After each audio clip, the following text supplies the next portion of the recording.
Hey, assalamu alaikum, everyone. Okay, perfect. We are live. Thanks to everyone who's joined in, and thanks so much to the Textbook team for helping us get this webinar started, inshallah. So my name is Mariam Hussein. For those who may not know me, and unfortunately, our IISNA team is traveling right now, but just want to give a big thank you to the IISNA team for helping us set up this webinar and getting everything set up so that we can talk about this really interesting project we have for everyone for the science fair. So I will give just a very quick background because I want to make sure that we have time to give people a lot of good information about why we're doing this webinar, what is the point of it, and how this relates to the upcoming IISNA convention. So for those of you who know, obviously IISNA is a big part of the community, has been around for several decades, and tries to give back as much as they can to the community. And part of that is their annual convention. I am actually a physician. I was a part of IMANA itself, and that's how I got in touch with IISNA.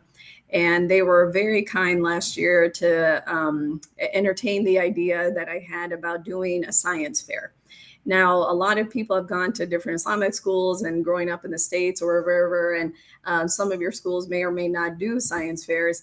And it was just one of those thoughts that how cool would it be if we had on a bigger stage in the States to be able to showcase some of the great work that our students and young people are doing to help show those connections between science and faith, and how people can just enjoy science and also live their faith out at the same time. And so that was the main motivation behind doing the science fair with IISNA as well. And so just very grateful to them to be a big partner on this with us so that we can hold it on a bigger stage at the IISNA convention every year. Our very first science fair was just held last year. And alhamdulillah, it was a really good introduction and a good success for what it was as our first go-to. I'm going to share my screen real quick so that everyone can see a little bit of the background there. So I had started this organization or this initiative called Science Jumma, and that is the main sponsor for the science fair and the prizes.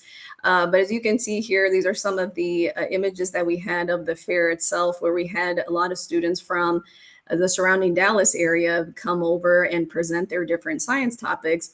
And it was just a lot of good fun at the 61st IISNA convention, not the inaugural, but the 61st IISNA convention that was held last year. And so thankfully there was enough interest and enough reason to continue doing something like the science fair each year. And so we had connected with CISNA, the Council for Islamic Schools of North America, as well as ISLA, the Islamic Schools League of America. And they were very helpful in helping to get us connected with different Islamic schools around the Dallas area as well. And when we were talking about the successes, the challenges of doing something like a science fair, Sister Dr. Shaza Khan with ISLA actually was telling me about this organization called 5D Thinking. And so it's been one of amazing things how Allah's plan works, how you get connected with certain people in different ways. And mashallah, the work that these two ladies who are presenting from 5D Thinking up here real soon, the way that they think about presenting science topics as well, but also really empowering that science and faith connection too that we all have within Islam as well. I believe that mashallah, it was one of those things that it made total sense to connect and see how we can collaborate and also just bring a much more rich experience to students and young people when they engage in science. And so that's what we're hoping today, to give some background on all of that, and then as well as what that means for the upcoming science fair at IISNA, which will be held August 30th, and then we're going to see, depending on if we need to hold it for another day as well too. And so without further ado, I want to definitely welcome Sister Uzma Ahmad and then Sister Nadine Kamal from 5D Thinking.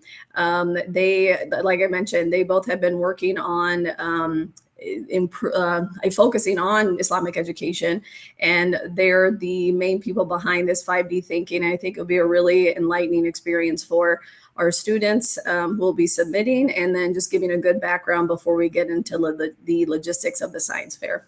So thank you so much, Sister Uzma, as well, and the floor is yours. Assalamu alaikum. أعوذ بالله من الشيطان الرجيم بسم الله الرحمن الرحيم الحمد لله رب العالمين الصلاة والسلام على سيدنا محمد وعلى آله وصحبه أجمعين ربي اشرح لي صدري ويسر لي أمري واحلل عقدة من لساني يفقهوا قولي. Jazakallah khair, Sister Maryam, for that introduction, and we're very, very happy at the 5D Thinking team that you have reached out to us to collaborate, and we're really happy that ISLA and CISNA are also on board. So what we're going to do today, inshallah, is help anyone who wants to be part of the science fair to understand the 5D thinking model, because what we want to do, inshallah, through the science fair is actually help children, teachers to look at the universe through this particular lens. So I'm just going to, first of all, just go through the outline. So if we have the next slide, we'll see that we're going to go through a few points. We're going to go through the concerns of Muslim educators. I'll explain the 5D thinking model briefly with an example. We'll talk a little bit about 5D schools around the world and the kind of work we're doing. Then I'll hand it over to Sister Nadine, and she will talk about the Global 5D Science Fair that we ran in May. From January to May, we actually took 4 months to plan it, execute it. So she'll tell you about that. And then she'll tell you, inshallah, how the IISNA 5D Science Fair is going to be conducted, inshallah. So she will take you through how to actually prepare a project and submit, and what the rubric will be. So this is going to be, inshallah, invaluable for anyone who wants the first prize, inshallah. But also the more important thing is that we're going to be learning. So let's start off by looking at this issue. What is the concern of Muslim educators? Now, why do I talk about this first? And I talk about this first because it's really important that we understand what the motivation is for this initiative that we have at 5D Thinking. So Muslim educators, Muslim parents, the main concern they have right now across the board is, how do I keep my child on the theme? How do I strengthen them in the deen? In the world that we live in today, which is very challenging, and where there are so many different ideas that are being inputted into our children through different types of media, we're concerned that how can our children and how can we connect to the Creator? So we have a lot of Islamic schools, alhamdulillah. We have some great work happening all over the world, alhamdulillah. I'm in touch with many organizations, and I'm blown away by the amount of effort that's being put in. But the concern is the same for everyone everywhere, really, that they're fine when they're with us, and especially in primary, they're okay. Secondary, they're not bad, alhamdulillah. But as they leave that kind of safe environment of an Islamic school and they go out into the big wide world, have we really prepared them for what is coming? And sometimes, they become distracted or disorientated, and we need to work out why that is. So if we go to the next slide, I'll explain a little bit, inshallah, what the 5D thinking model is about. So we believe that the problem is actually a connection problem. Through our research at the Institute of Integrated Knowledge, which is headed by Dr. Alp Arsalan, a very, very amazing scholar and philosopher, and the vice president is Dr. Najati Aydin, who is the actual founder of the 5D thinking model.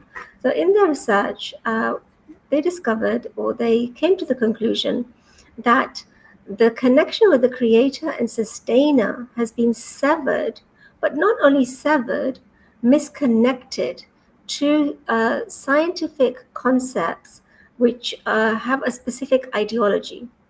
And we can briefly talk about it from the perspective of misconnection to nature, material cause, or chance. So this is what we feel is the problem.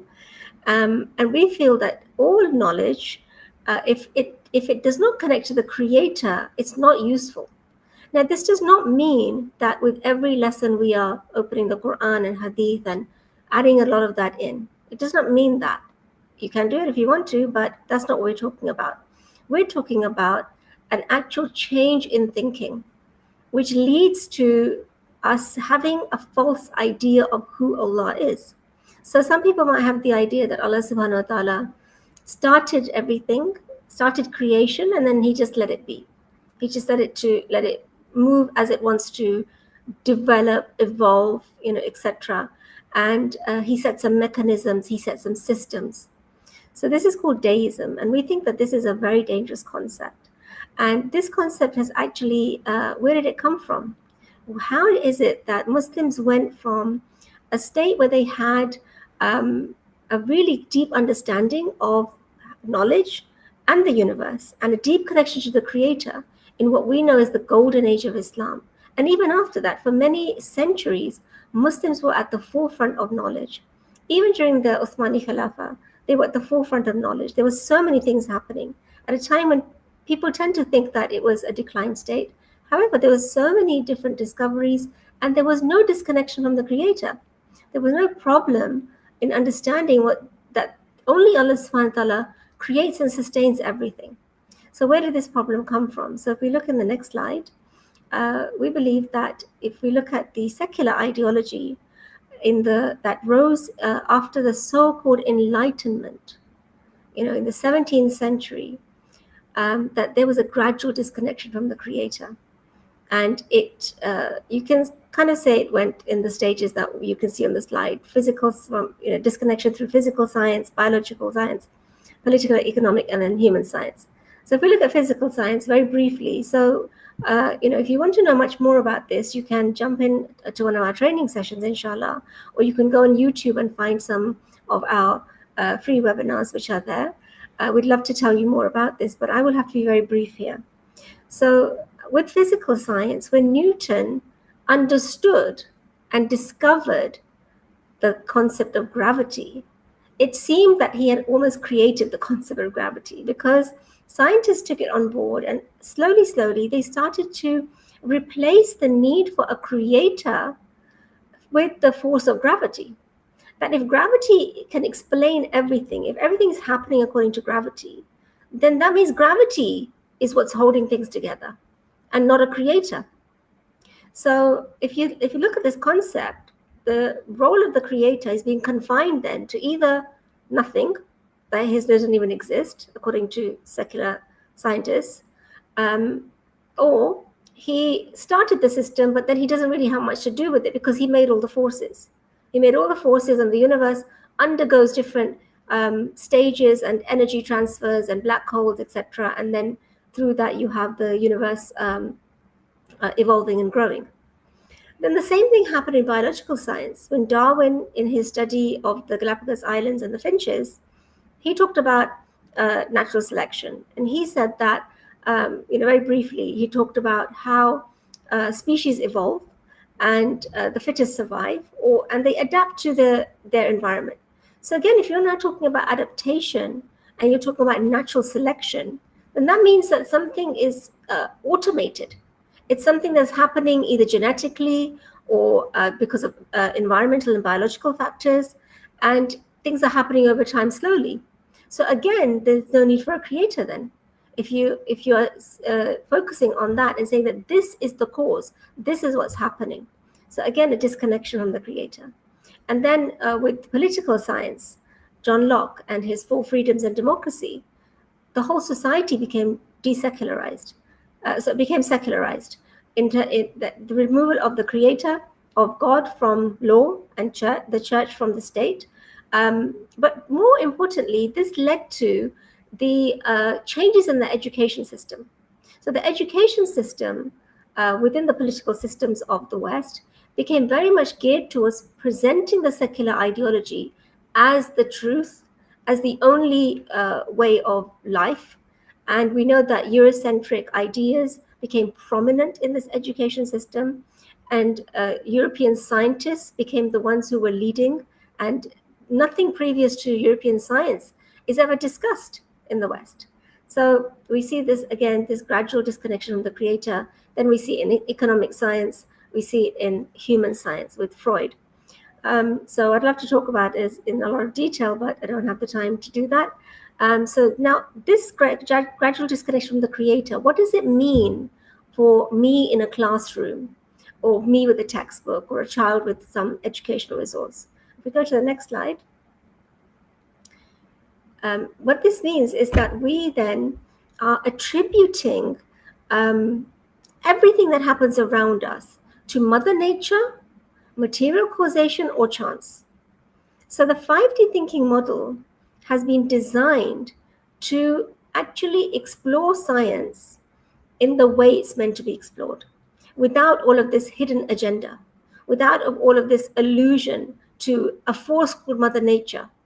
So it's very easy for secular scientists to say that Mother Nature has certain systems and laws which the universe is following. But they cannot say that there is a creator who's creating those laws. So the force is there, but the name given is Mother Nature. So there's a concerted effort to disconnect us from the creator. So what we do with the 5D thinking model is we go in 5 steps. And in these 5 steps, we go on a thinking journey. And we think in different ways.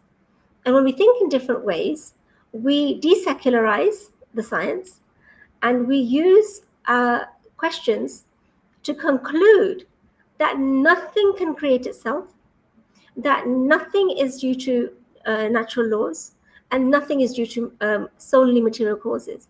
Rather, every single thing is created. So the 5 types of thinking we have in our 5D thinking model is analytical thinking, analogical thinking, critical thinking, meditative thinking, and moral thinking. And to make it easier for the children, we call it explore, compare, question, connect, and appreciate.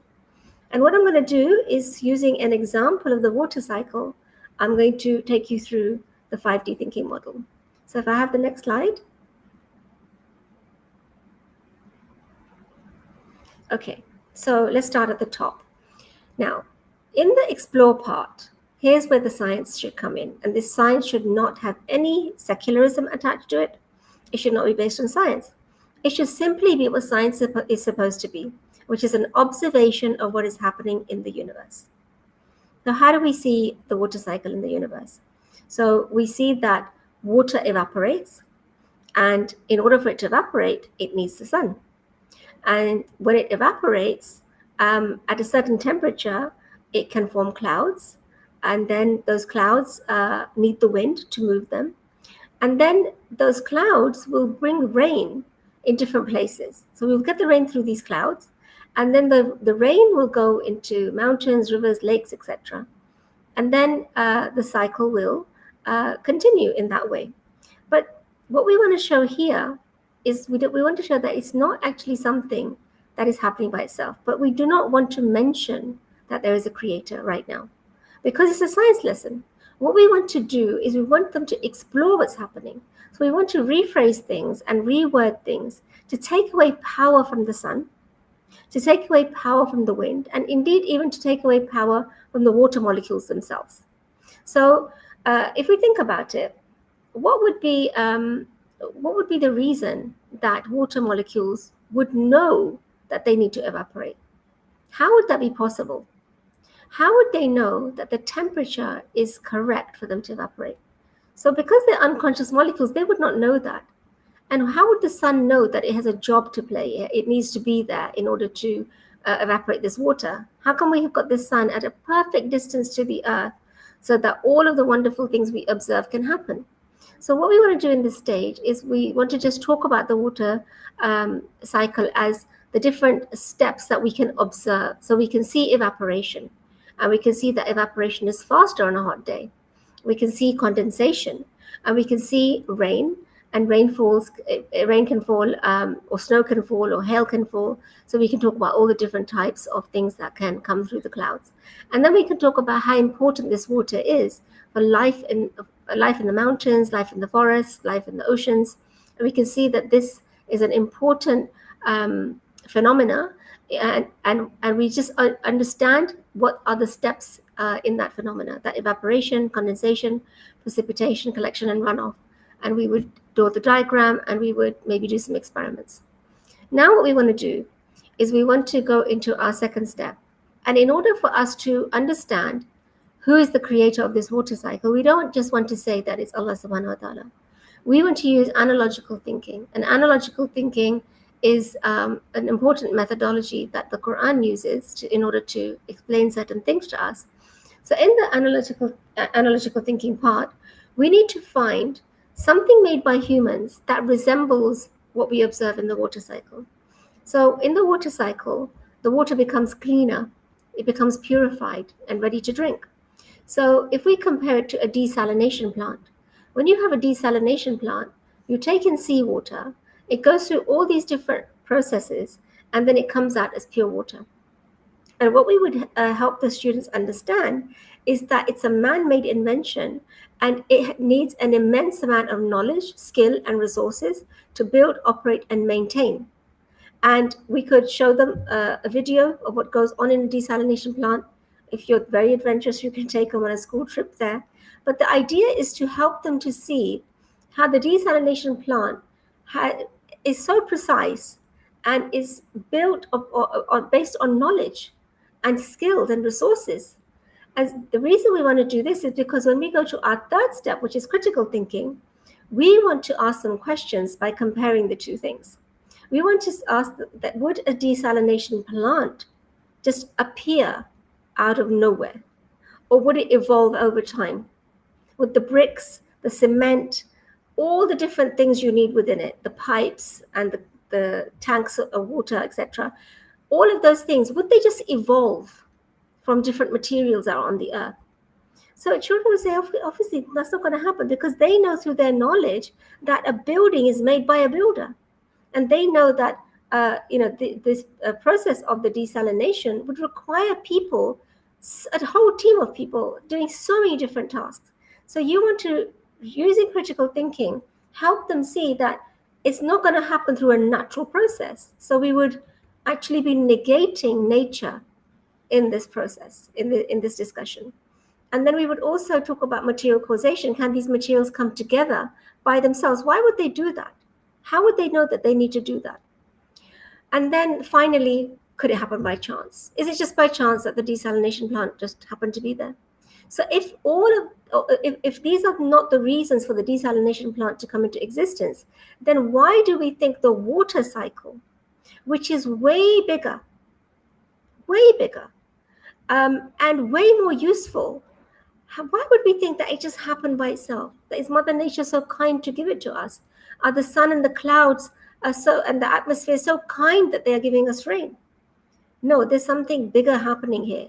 So we would say we need to know who is the one who has the knowledge to make the water cycle. He must have infinite knowledge, because the water cycle is just too huge. Without it, nothing can exist. So who has that knowledge? Who has that power?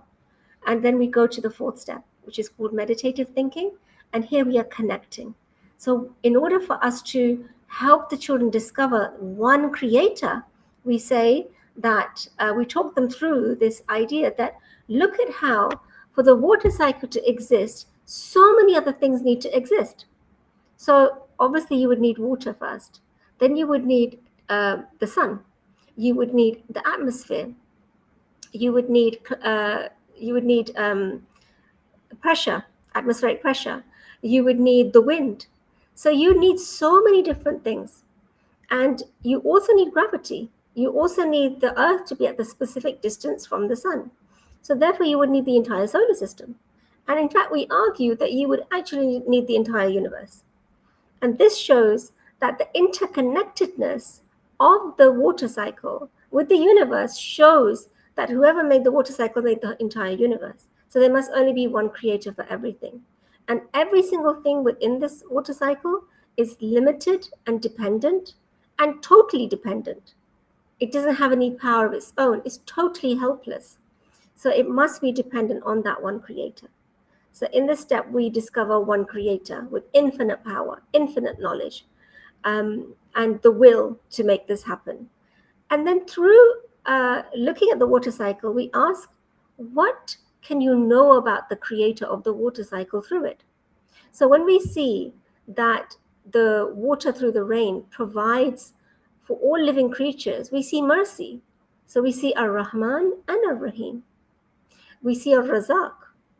we think that, we see that, we feel the love from that creator who is giving us this pure, delicious water to drink on a hot day when we're dehydrated. So we know he is Al-Wadud. He is Al-Kareem. He is generous because he did not put a limit on the amount of water that is there on the earth. Even though secular science will tell you it's scarce, it's not scarce. It's everywhere. And he subhanahu wa ta'ala, is creating it for us. So now, as we start to feel a connection with the Creator and learn His divine names through the next step, then the next step is moral thinking and appreciating that this entire water cycle is working day and night. And Allah subhanahu wa ta'ala is making it work day and night. It's not happening by itself. He's continuously creating it. But you don't see ugly pipes in the sky.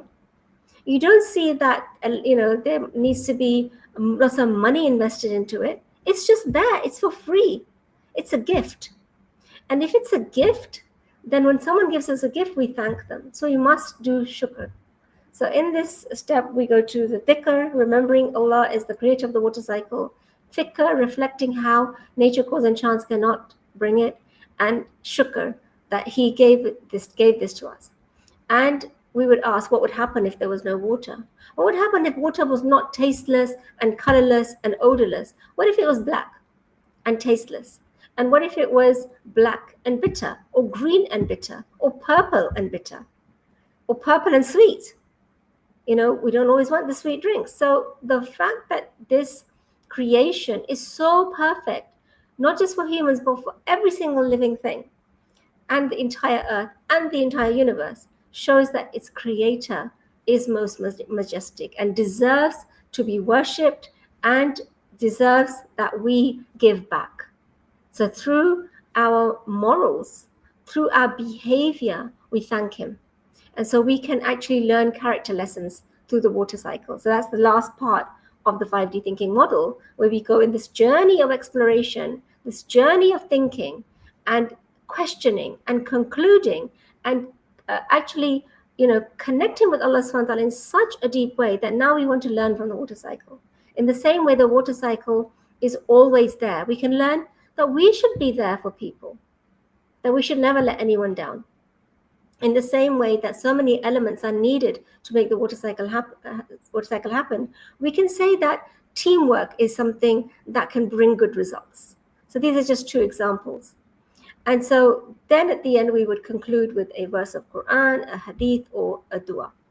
So this is the 5D thinking model in very briefly explained. We actually have a lot to say about this. So there are some schools around the world which are implementing the 5D thinking model.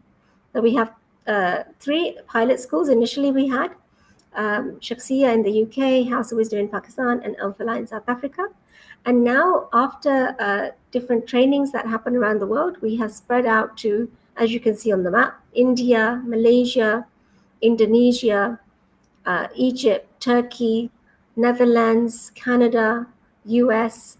We go to the next slide. How do we do this? We need to do this through teacher training. So our teacher training programs are designed to help us to see the world with a new lens. And we've been doing these sessions all across the world, online as well as on site. And we have books, as you can see. We have a learning management system. So we have a whole package. And this model has really taken off. And anyone who's come on board has expressed that it's been absolutely life-changing. We don't have time to show you all the testimonials, but if you go onto our 5dthinking.org on our website, if you type 5D Thinking Science into YouTube, you'll come across many videos, testimonials, free webinars. So that's it from me. I'll hand over to Sister Nadine to explain how you can take part in the 5D Thinking Science Fair. Jazakallah khair, sister. Assalamu alaikum wa rahmatullah. Thank you, Sister Uzma, for that wonderful introduction to the 5D thinking model. So in the next few slides, I'm going to talk about our annual 5D science fairs. We had our first science fair this year in May, and alhamdulillah, it was a wonderful success. We had students submit their projects from 3 different continents. So we had over 80 submissions, 80 project submissions. The competition was actually open to students in grades 1 to 8. So this is the same as years 2 to 9 in the English national curriculum, from 5D schools and homeschoolers worldwide. The theme of this year's science fair was learning from creation to solve real problems. And mashallah, we had some wonderful projects and submissions from students all over the world. So I'm going to share some of the examples of some of the countries that actually took part in our international science fair. So we had winners from Canada, from Pakistan, and from Malaysia. We also had a few winners from also additional for the elementary category from Malaysia and from Canada as well. Mashallah, wonderful projects. And these are some notable mentions from different other places around the world. So Nigeria, C Tawhidic Homeschool in Malaysia, and also Fitra Homeschool in Canada. So again, a very wonderful range of projects that were submitted by our wonderful students. It was truly, even though it was our first international science fair, it was a great success. So this year's science fair, inshallah, or this US-based version of our 5D science fair will take place this August. So inshallah, it will be a competition for US-based students from grades 6 to 12 from Islamic schools and homeschoolers. And students will have the opportunity to showcase their projects at the annual IISNA convention that's going to be held from August 29th to the 31st of August 2025. So this science fair is in collaboration with both CISNA and ISLA. So today what I want to do is to run you through what is expected in terms of the actual science fair projects. So the theme is going to be learning from creation to solve real world problems. And the challenge for students is to observe, explore, and use an idea from the physical or biological world to design and build a useful and eco-friendly solution for a real problem. So for example, if students wanted to design a home water recycling system, they need to think about how trees are designed to move water or how plants are used to clean the air. So can these created systems help us use water more wisely at home? So here's some inspiration for your students. So students can be inspired by whales. So can they design a quieter underwater boat propeller based on how whales swim silently? Can they, what if they were inspired by bees, how bees move in a hive? So can they maybe design a more efficient city traffic system? They can also be inspired by frog skin. So what if they could design raincoats that dry quickly, just like a frog's skin? So these are just giving your students some ideas on what to look at in the physical and biological world to be inspired to create or to design a solution to a man-made problem. So the instructions are basically divided into 2 parts. So we have part 1, which is based on the explore step of the 5D thinking model. So this aligns with very much with the scientific method. So students need to choose a real world problem. So to identify an environmental or social challenge that could be solved using inspiration from creation. So for example, how can we improve home insulation to reduce energy loss? And then part number 2 would be to observe and research solutions. So study examples from creation that solve similar problems. So for example, how are animals like polar bears, Arctic foxes, or penguins designed to stay warm in extreme cold? And then number 3 would be to form a hypothesis. So this is where students would need to make a prediction about how the created object or systems design could inspire a solution. So for example, if they design insulation that mimics the hollow fur of a polar bear or the layered structure of bird feathers, then maybe they can improve heat retention in homes. So again, we're solving a problem by using the scientific method in part 1 of this science fair project. So number 4 would be to experiment and build a prototype. So design and test a small scale model or experiment based on what you observe. maybe design an insulation panel using organic or recycled materials arranged in layers that are similar to animal fur or feathers, and then test how well it retains heat. And then, of course, the analyze and conclude section and present your findings. So this does not differ much from what you would find in a conventional science fair. But what makes our 5D science fair different is that we include the remaining 4 steps in part 2. So I will give you an example. So don't worry too much about the amount of information that is being shared. There will be examples, inshallah, further on in the presentation. And I'll even share an example of a project that was submitted by 2 of our students in Canada. So in part 2, we're applying using the remaining 4 steps of the 5D thinking model. So part 1, just to recap, was based on step 1 of the 5D thinking model, which is the explore step. So this is where we're exploring the science behind the phenomenon or the system that we're studying. So in part 2, we're applying using the 5D thinking model. So your students may have already designed their science fair projects. They may already have something that they would like to submit. So what they can do is they can then go back to their projects and refine them and apply the 5D thinking model on their existing projects. But here's where the details come in.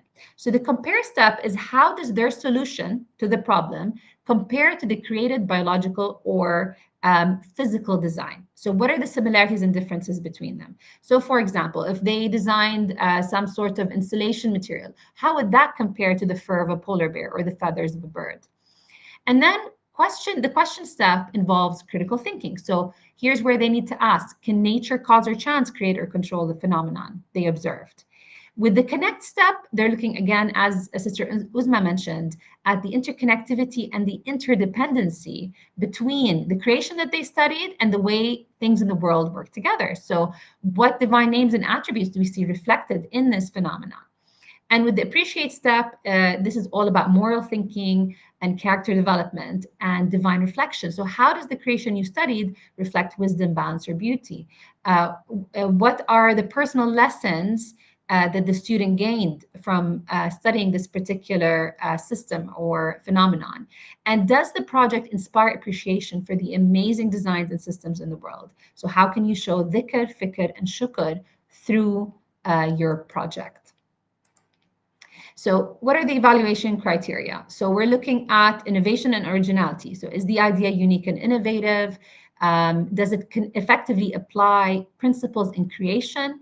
Has the student explored, compared, questioned, connected, and appreciated? In other words, applied the 5D thinking model in the 5 steps? And is the project engaging and well communicated? So here's an example from 2 of the students who submitted their project in the 5D Science Fair back in May.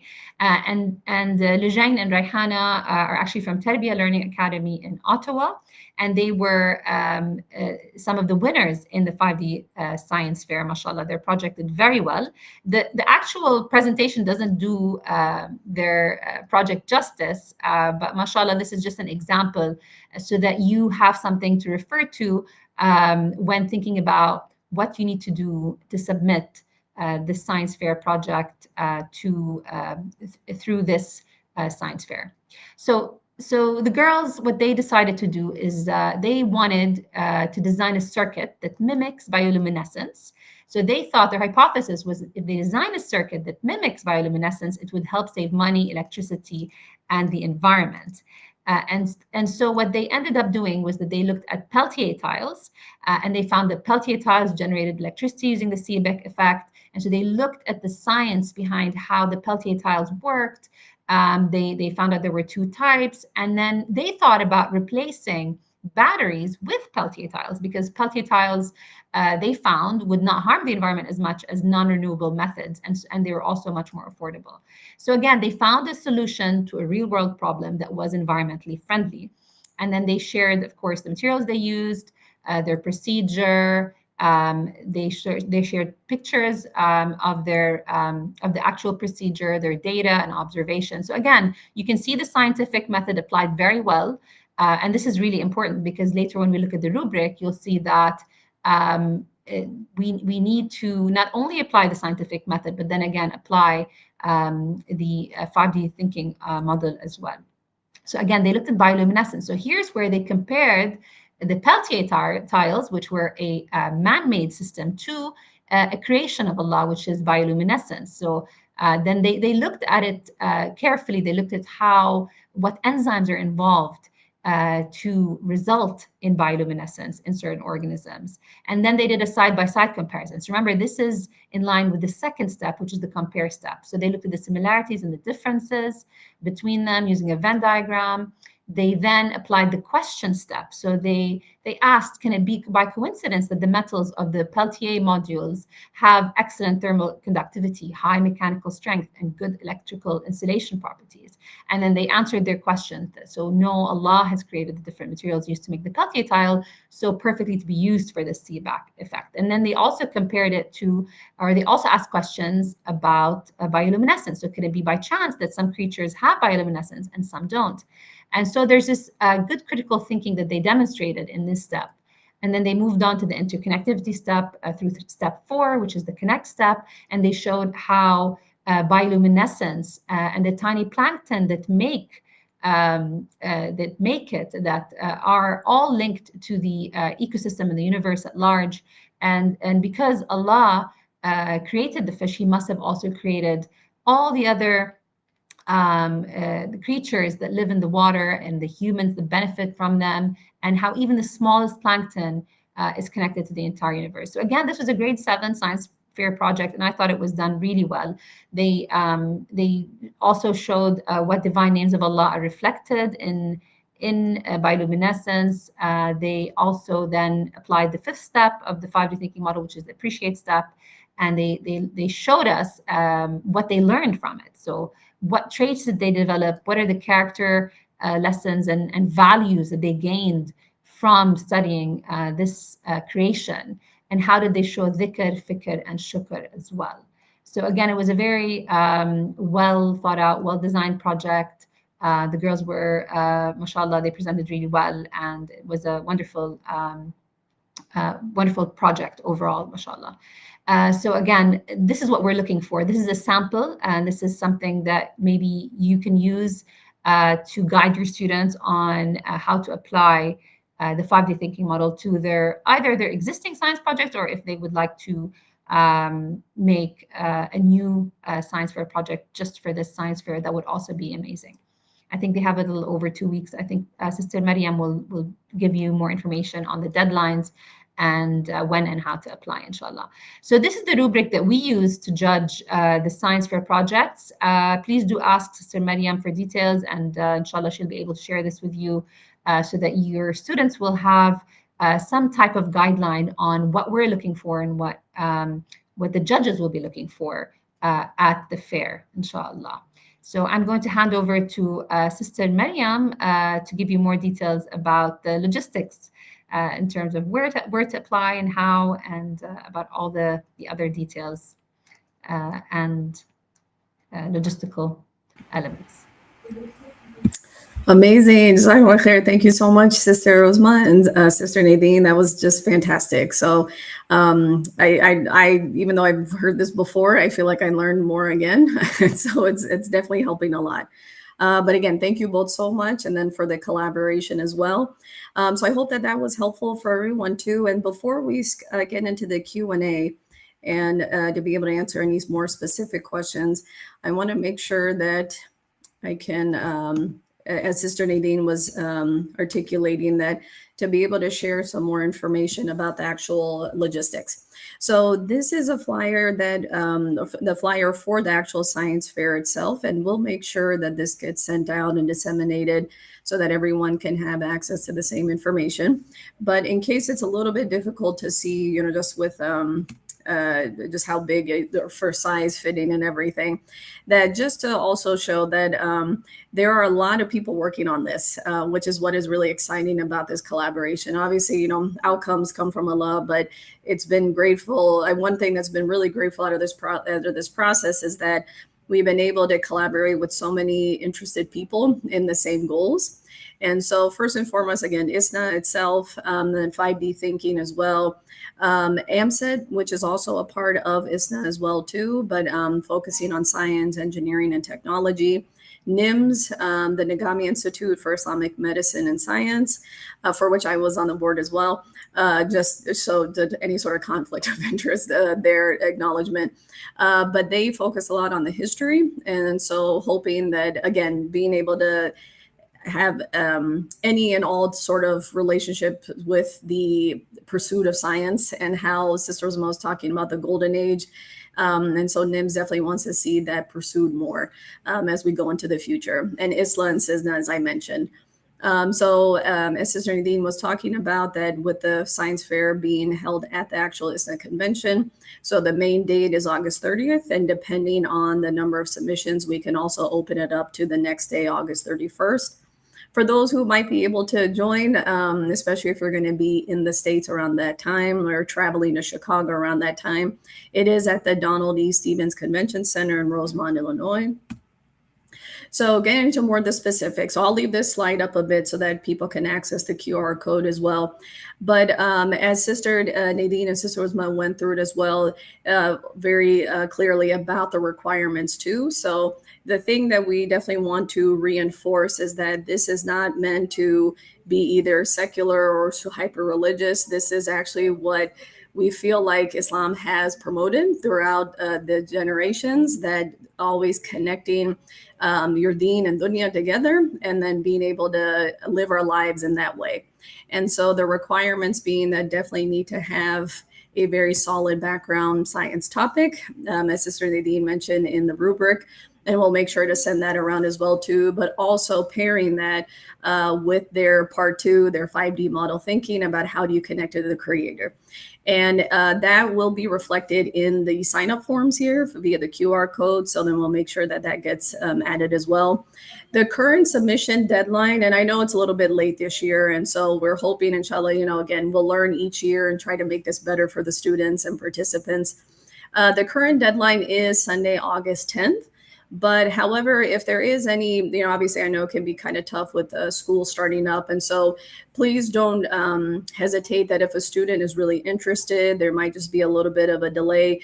We can definitely accept submissions and talk things through afterwards as well, but hoping that we can have Sunday, August 10th as the deadline. One thing that's coming up as well too that we could really use some help with, so obviously engaging students, but really also engaging volunteers, and happy to have any teachers, principals, parents that might be interested as well. And then there's the volunteer sign up QR code right next to the student sign up. And so happy to have anybody involved for that as well too. So for the day of the fair, where it could be helpful to have volunteers as well too, is for the setup, judging, prizes, and then cleanup. As you can imagine, setup and cleanup are pretty self-explanatory, but we'll have one room, at least at the convention center. So inshallah, it won't be too intense. And then judging. So if there are teachers, again, we've actually had some people reach out already, but we want to make sure that we're inclusive as well. And so if there's anybody who is interested in learning more about the rubric that Sister Nadine mentioned, and also contributing and making sure there's really good quality projects for the students too. Really looking forward to working with volunteers for that. And then the prizes I mentioned here as well too, just so that, again, as Sister Rosa mentioned, it's not about the prizes or, necessarily, but it also is just nice to be able to acknowledge that, again, we live in this world. We want to obviously connect things back to the creator too, but it's also nice to give something back to the students as a physical way to show our gratitude for their involvement. At this point now, we'll be doing middle and high school students, but as we move forward with 5D thinking and collaborate on their science fairs as well too, and hopefully using this as a way to connect a bunch of our US and North American students with the greater Ummah itself throughout the world, that we're hoping we can expand this out to all grade levels, and then have a really strong core team that can help us judge between the different age groups too. And then even taking this beyond the science fair and being able to help students who have really groundbreaking quality projects that should become actual, let's say, technology or anything like that, and being able to take this beyond the actual fair too. So I think that is it. Yep. So I'll stop sharing here. And then again, thank you all so much for the attention and for letting us speak. And so I'm I will open it up to some questions right now. If anybody, you can either type it in. I believe there is a question in the chat. Thank you, Brother Ayan. So I will, let me see real quick if I can find it. All right, so it looks like there, yeah, so I got a lot of accolades to our 5D thinking team, so thank you again so much. So one question is, can students participate online? And feel free, Sister Nadine or Sister Osman, to add anything if I forget, but or incomplete. At this point, we are thinking right now just to keep it in person at the IISNA convention, so the participants who come can be there. But one thing I neglected to mention as well too, but the part of that is because we do, especially at the last year's one, we did have participants use poster board essentially, and to be able to speak about their projects so that viewers and judges could have a better understanding of what the students were talking about. Inshallah, the hope is to do that in the future where we can make it hybrid and be able to have that sort of side by side. But at this current point, it's in-person presentations from students. But please, Brother Muhammad, stay in touch with us, and inshallah, we'll be able to add on that online component too. And thank you, Sister Hina, for the question too. Will there be another competition later in the year? There will be, yes, so I have confirmation from Sister Nadine that there will be another International 5D Science Fair in 2026. What our hope is that we could actually do a lot more collaboration with 5D Thinking with this US-based competition as well too. And so definitely be on the lookout for that. But there will be one in 2026, they mentioned. Yeah, so Sister, I believe Sister from Pakistan as well. So the fair, yes, so the fair at this point is mainly open to students in the US. However, I know Sister Nadine and I were talking about this too, that we would definitely like to open up to Canada too at some point. Part of it too is just because it is in person right now and not online. And especially with what's all going on in the world right now, it can be a little bit difficult to travel in person to the States. So we didn't want to make this uncomfortable for students and make it more difficult. So at this point, the US, I know our attendant here, Samson, had also asked about for Africa. So one thing that I will say is that definitely it is online virtual for the International 5D Science Fair. Again, Sister Nadine or Sister Osma, feel free to add to that. So definitely participate in that one. Give me a shout out to them. But for this current IISNA one, US based, but if there are any students from Canada, like I mentioned, that will be traveling to Chicago and will be there for IISNA anyways, obviously open to having people participate in person. Great. Okay, alhamdulillah. Glad that helped answer some questions.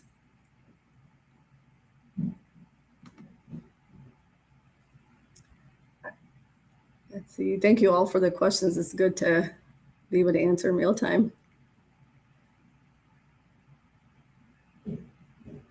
I guess I'll just say here too that, again, for Sister Osma and Sister Nadine, that I think it's really exciting to have something like 5D thinking like this as well. And so Sister Osma or Sister Nadine, if you'd like to say answer anything else based on these questions too, or?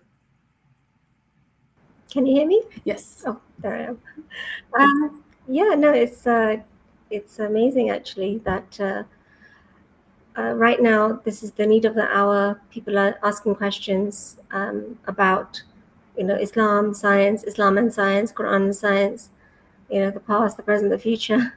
There's a big question that how do we, as Muslims, progress? And so what we think is important that we need to start thinking first. We need to think. We need to understand both science and we need to have a connection with the Creator. So we think that this way is a lot more, it's a way of you discovering yourself rather than being told. And I think that's the key message that we are trying to push here. And the world that we live in today, children have access to all sorts of information. For how long are we going to try and prevent them from accessing that information?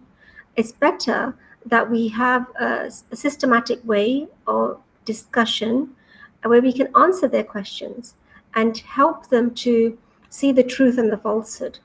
I think another thing that's become apparent over the past, couple of years specifically, is that things that we take for granted are not always true. No matter how loud someone says something, no matter how many, how popular an opinion is, doesn't make it true. So then when we come to science, to say that the water cycle is self-sustaining or self-subsistent doesn't make it true, because there's so much more to that. And we have so many 5D topics. Alhamdulillah, the workbooks that we've been working on for primary are now published kindergarten to grade 4. So teachers who want to access them, you'll find so many topics there. There are 10 topics in each grade, so that means 50 topics already. And we're working on completing grade 5, inshallah.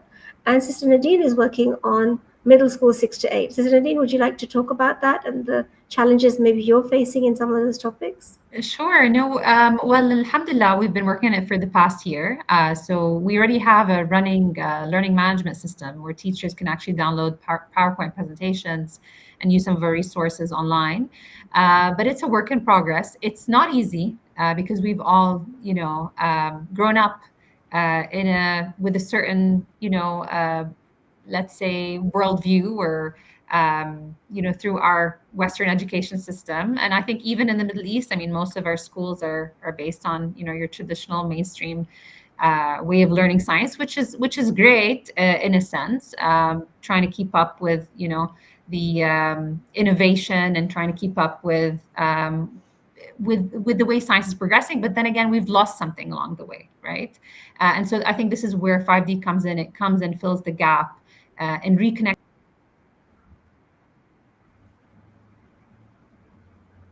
and helping make a Tawheedi lens. When you apply it, when you use 5D in the classroom, it completely transforms the way children see science. So we've actually been in classrooms in Ottawa. We visited Tarbiyah Learning Academy in Ottawa, and we've seen teachers apply the 5D thinking model in the classroom. And the level of engagement is outstanding. Honestly, when you walk into the class and see how children are seeing science in a new lens through a much more meaningful way, it really changes the way they appreciate creation, and it builds that wonderful connection with Allah. And I mean, honestly, it's been very transformative. So subhanallah, we're looking forward to publishing the books. It's not easy to publish a whole set of middle school science textbooks, but it's in the pipelines, and inshallah, I think by the end of the year it should be sent to the publisher. Inshallah, by next year they should be ready, inshallah. So we want feedback though from all of our viewers and readers and listeners on the material, so that we can even refine it further. So that's really important. There's a comment in the chat by Hina Asif. She's saying that she was at Ottawa Islamic School last year and she taught our grade 3 5D book. Yeah, mashallah. Yes, we visited Ottawa Islamic School. Remember last April it was, I believe. Yes, that's right. Yeah, that was also a wonderful school that we visited. Yes, with Sister Muna is the principal there, I think. Yeah. Yes, I do remember it. Yeah. So, Dr. Do you want to ask us anything else? Yeah, no, I was actually just going to say real quickly, even Sister Sufia was saying that the 5D thinking model was a game changer for their schools as well. And so much, I think it's really exciting that there's, I guess one thing I would ask too, as a clarifying question, let's say, for those who still may be skeptics. Because, for example, like Sister Nadine, you were saying that our Western education, when I didn't learn about the influence of any Muslims in science until I was in medical school. And that's graduate level education. So I was an adult by the time I understood that. And which is so if anything, it just shows that historical education, let's say, was at least incomplete. So then what does that mean for the future if I hadn't been connected with the groups I was connected with, for example? But I guess to that point, though, what do you say to people that might say, well, Islam had a golden age, now it doesn't. And Western societies or Western thinking, let's say postmodern thinking, has led us to these great accomplishments we have so far. So what is the benefit of adding the part 2 of the 5D thinking model? If I could just Yes. take a go at that. Firstly, so the Islamic Golden Age didn't come out of thin air. It came out of something really important. If you think about it, the Prophet ﷺ, when he was in Medina, did he have science and technology? But yet he had a very established society in which justice was there, in which there was good morals, and all the kind of ideal things that we look for. And it's only after the Muslims expanded and went to different lands, and they took the same thought into different lands, that they started to look into this area of, okay, now how do we improve things? So the first thing that we need to do is revive our thinking. So if we think that we can just imitate and take on certain knowledge for science and technology and then progress with that, we're mistaken. You would need to have an intellectual revival first. It's on the base of an intellectual revival that a society revives in terms of its material and civilizational aspects. And the same with the Western society, actually, because before the Industrial Revolution, what was there in the West? There was the Dark Ages. So they had a intellectual revival. Obviously, it's not correct because they separated the creator from the creation. But they also had a belief system which enabled them to work on the material and civilizational aspects of society as well. And so if you look at both in the same way, if you look at the Islamic civilization and you look at the secular civilization, both of them started with a worldview. Both of them started with a society that was thinking and people who were changing things. And then it went on to the material things. In the West, you didn't get the Industrial Revolution until you had a thought revolution. So, I suppose the next question would come that, okay, well then, does that mean we just need to separate the creator in order to get an industrial revolution? Well, of course not, because you had your golden age when you believed in the creator. I think Sister Nadine's having problems with her internet. So this is a very, very important, deep concept, actually. It's very important for us to understand that there's no point. It's just saying, let's open a lab here, let's open this institute here, and then we're going to get progress. We're not going to get progress until we're connected to the creator, because that's our worldview. And I like to give an analogy when I explain this. Imagine you've got two plants, and both the plants are different, and they have roots, and they have stem, and they have flowers. If you cut off the stem of one plant and add it to the roots of the other, if you exchange them, are those plants going to grow? They're not going to grow. So we've tried to put the secular viewpoint on top of our Islamic Aqidah. It's not taking us anywhere because our roots are not revived. So the way I see this is that our roots need to revive. In order for our roots to revive, we need to have thinking. And we need to reevaluate every single thing that we know in every aspect of life, starting from the belief and then going on to economics, politics, social system, education, every single thing. So that's how I would answer that question. Sorry, it was a bit long. Yeah, I'm sorry I got disconnected. I'm not sure what's happening today. It's very strange. But I'd like to add something to that. I think we know that there is a problem. A lot of our youth are leaving the faith, and that's the bottom line. A lot of our youth are leaving the faith, and if that's happening, we know there's an issue with our education system. And there was actually a statistic that Dr. Najati shared in one of his presentations, in that the higher your degree is, the more likely you are to leave Islam. There was a study done by actually the atheists of North America that showed that that immigrants who migrated to the U.S., and I think it was just U.S. or U.S. and Canada, I'm not sure, who received certain degrees, the higher their degrees were, the more likely they were to leave the faith. And so that tells you that there is an issue with the way science is being taught. There's something missing. So I mean that or there's something that's being perhaps misconnected, as Sister Uzma mentioned, that's causing people to, reconsider their faith choices, and that's why there should be we need to really sit and re-examine what we're learning and what we're teaching our kids and what we're not teaching them. So I think that's the root of the problem, just by looking at the issues we have at large. And there are a lot of mental health issues as well in our youth, and it's growing. And I'm sure you've seen this post COVID. Um, all of this, I mean, we know what the solution is, and we know that the connection to our Creator can will solve a lot of those issues if it's rooted, as Sister Uzma said, in um, if it has proper roots, if it's not based on just rituals and tradition and the things that we are accustomed to. So Yeah. maybe No, that's a great point. No, thank you both for those answers. That is, it helps a lot, I think, to put in a perspective. And of course, I have to play devil's advocate right now, so to help with spreading that. So thanks. I guess one other question too, just in case people have a question. Again, ideally, a lot more U.S. schools are seeing this webinar. That how can people go? Like, what does a training involve? And how intensive is it? And how can people go about getting training at their schools? Yeah, so you can reach out to us on our website.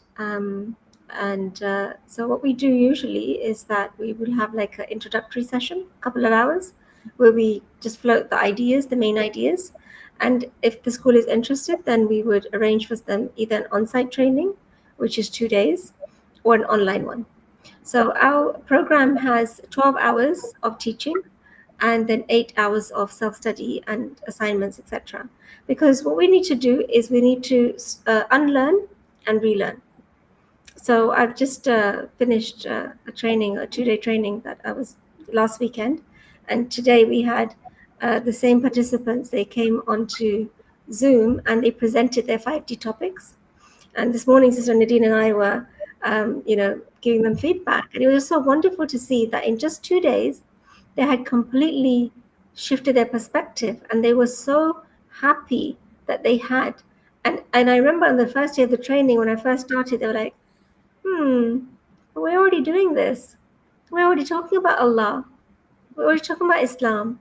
But as we went through this hidden secular ideas of where we're giving agency to water molecules and all atoms, and this is actually the idea of scientism. So in our training, we want to refute scientism, and we want to understand science. So any school that is interested in that should reach out to us on 5dthinking.org, or you can reach out to us via IISNA on our emails, and we will set up a webinar to talk you through it and then organize the training. And we also have monthly online trainings as well. And people join from all around the world. You'd be surprised, people are up at 3 a.m. sometimes just to attend. Yeah, sisters from West Canada. For them, it was 3 a.m, the time that we had scheduled, and they were attending. So sometimes people in Malaysia, for them it's 1 a.m. and they're attending. So we try and stagger it so that 1 month it's more for the eastern side and 1 month is more for the US side.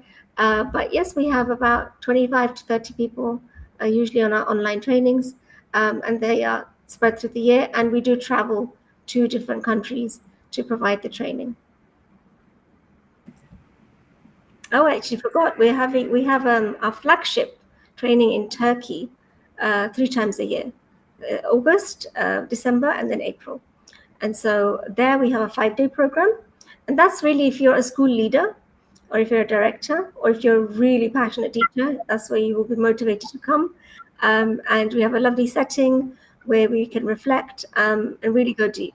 And through there we have, that's where we got in touch with Sister Muna from Ottawa Islamic School, Sister Ghazala from Tarbiya, Sister Sufia came there from CISNA. So mashallah, many people searching for the same answers that we've been doing this all our lives. We still cannot find out what's the problem.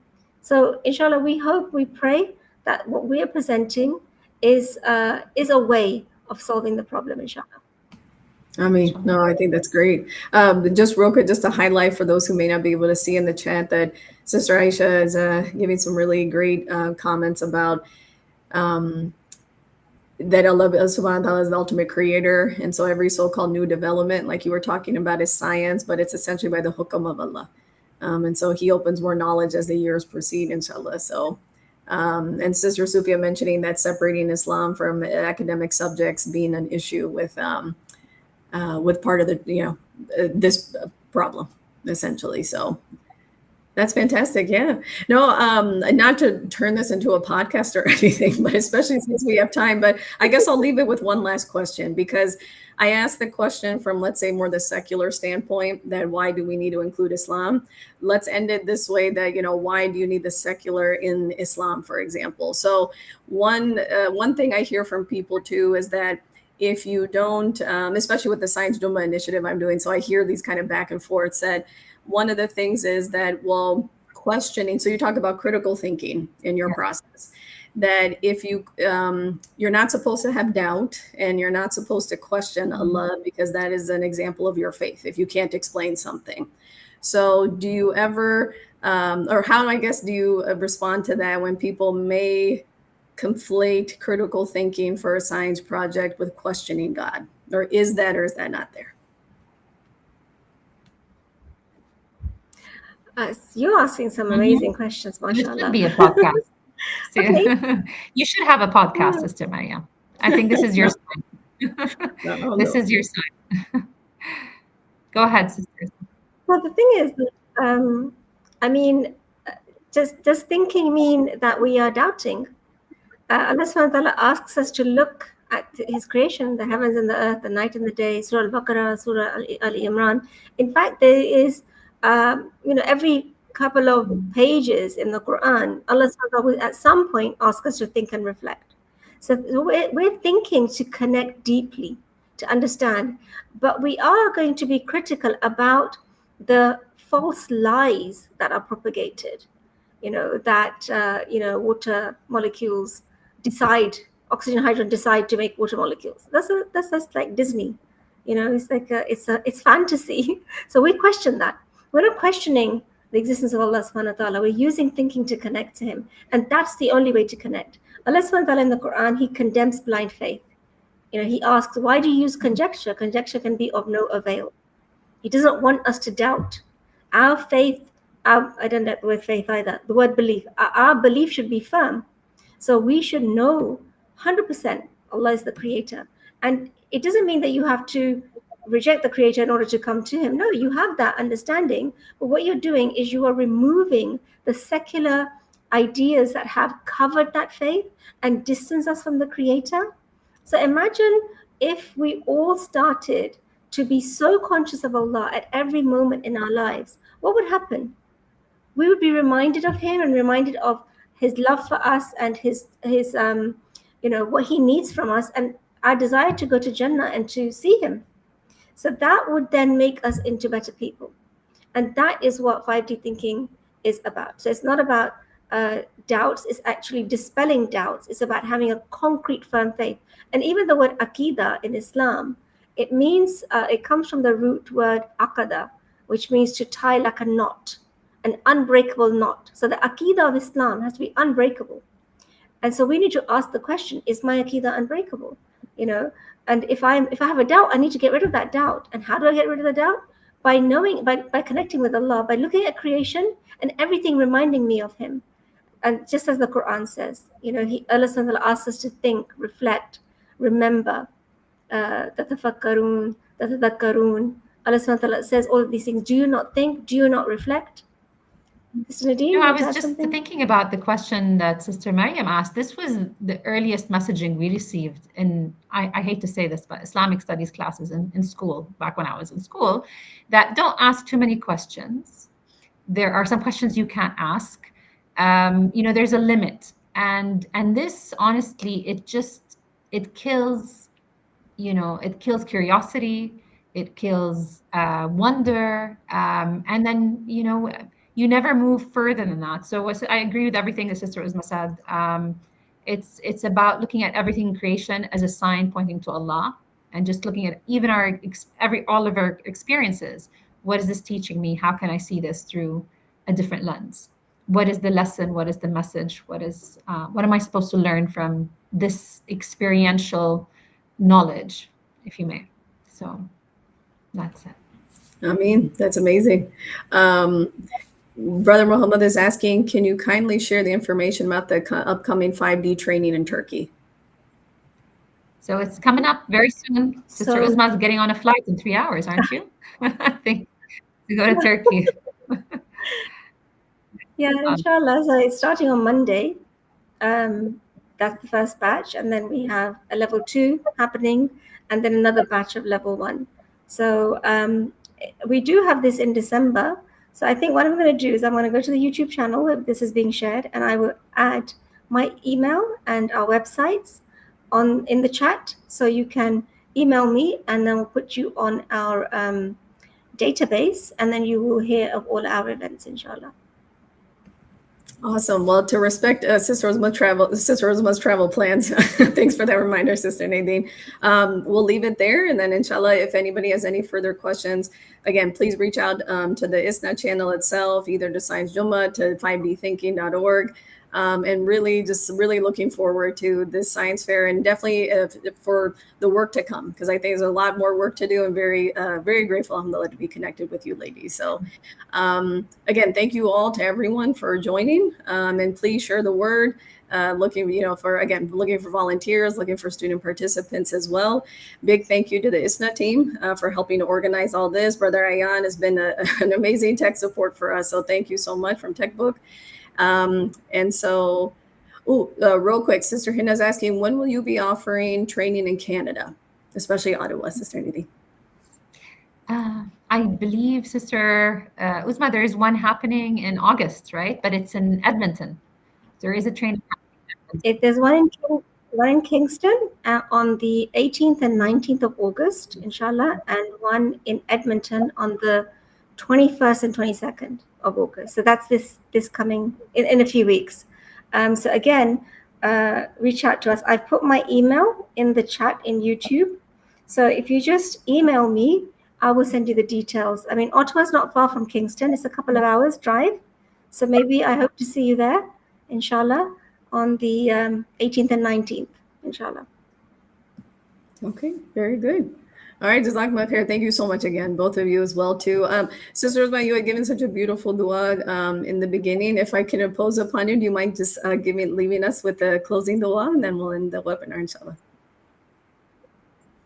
Okay, inshallah. But before I do that, inshallah, Jazakallah khair to you for managing this huge project. It's not an easy one, and I hope that many people do reach out and volunteer for it, and that many participants take part. And Sister Nadine is going to be our 5D representative, who's going to be coordinating with you, inshallah. And thank you, Jazakallah khair, to IISNA, CISNA, and ISLA as well. Jazakallah khair. So, thank you very much for coordinating this. سبحانك اللهم وبحمدك أشهد أن لا إله إلا أنت أستغفرك وأتوب إليك والعصر إن الإنسان لفي خسر إلا الذين آمنوا وعملوا الصالحات وتواصوا بالحق وتواصوا بالصبر.